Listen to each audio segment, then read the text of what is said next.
Winstanley, the former U.S. diplomat. Welcome, Ambassador. China is entering into the scene.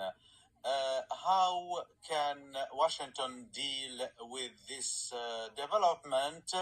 Because it is said that Iran is importing elements related to the ballistic program. How can Washington deal with this, especially that they estimated or they say that Russia is not helping Iran?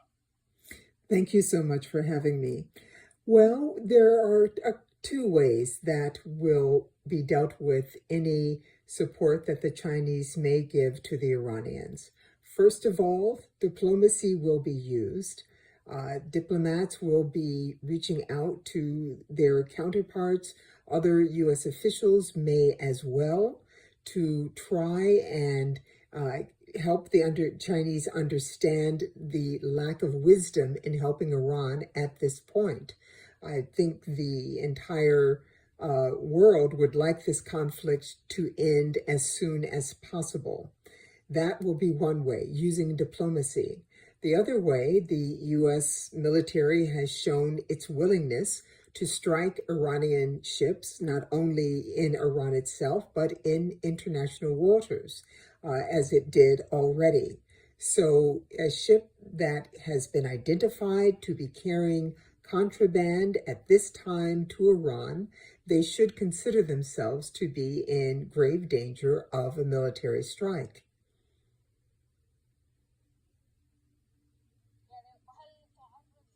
And do you think that Washington will jeopardize its relations with China, or maybe they are Iranian ships, they just attack them? Well, I don't believe that the United States wants to have a more difficult relationship with China at this time. I'm certain that, again, diplomats will be trying to resolve the issue before the need for any sort of conflict with China. As I said, we have already struck Iranian ships outside of Iran. Of course, the president has been very clear about the efforts to destroy their navy. I think he announced over 42 ships have already been sunk. So there should be little doubt that the United States military would be willing to strike this Iranian vessel if indeed it is carrying fuel for missiles.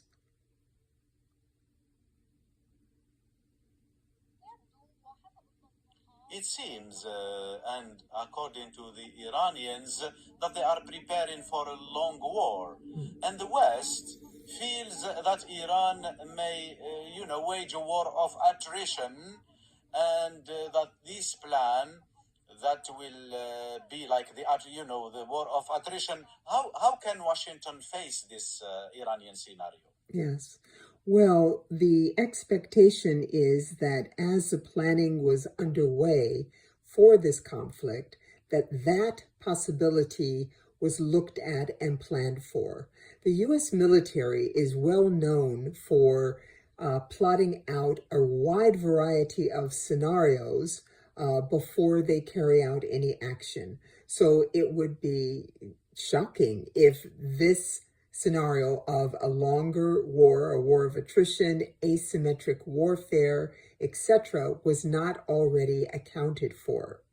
The president has said that the U.S. military will stay in this conflict as long as necessary to reach U.S. aims. The president has said he's looking for an unconditional surrender from Iran.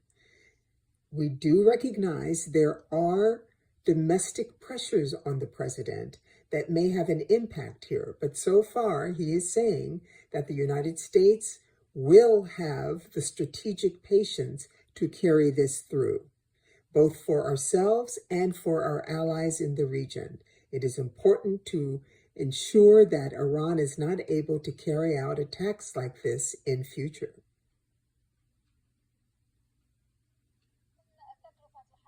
But the cost of the war until now is $6 billion. and the impact of the war on the prices of oil. The oil prices are rising dramatically. So, to what extent you think the U.S. can be patient and to bet that Iran will change its behavior? And because the Washington Post says that this regime, it doesn't look that it is changing despite all the strikes.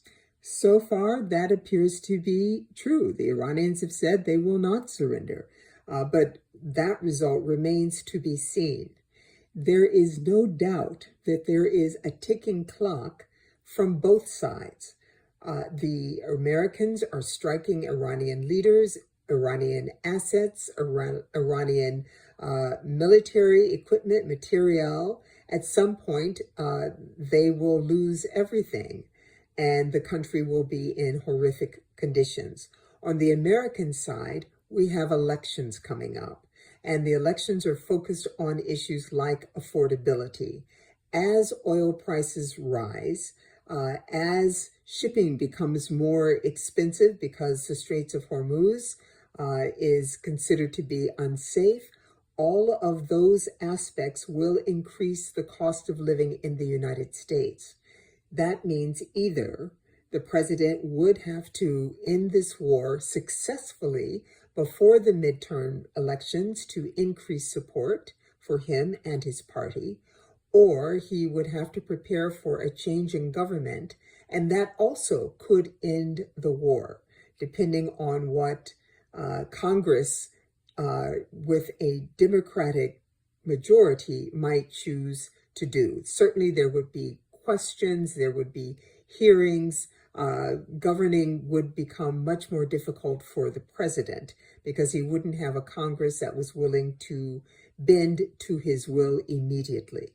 So there is a ticking clock, but right now both sides are saying they are not swayed to give up. We are in day 7 going into day 8. This is longer than some Americans expected it to last, and we will see if the president's predictions for 3 or 4 weeks actually come to pass. Thank you very much, Ambassador Gina Winstanley, the former U.S. diplomat. Thank you. Thank you.